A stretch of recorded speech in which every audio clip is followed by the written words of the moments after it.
ప్రభువుని ప్రేమించడం ఎలాగో మనకు అర్థం కాకపోతే అడుగుదాం. తండ్రి, నాకు సాయం చేయి, నీ కుమారుని నేను ఎలా ప్రేమించాలి?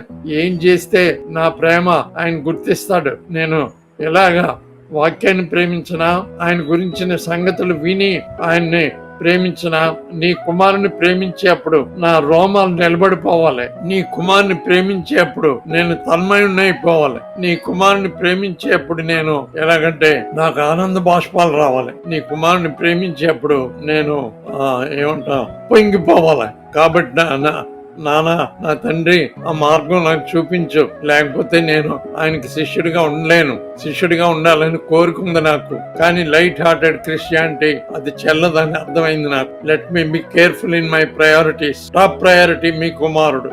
ఏదైనా తర్వాతే, ఏదైనా ఆఖరికి నా ప్రాణమైన తర్వాతే. So try to understand the seriousness of priority, my dear brothers and sisters.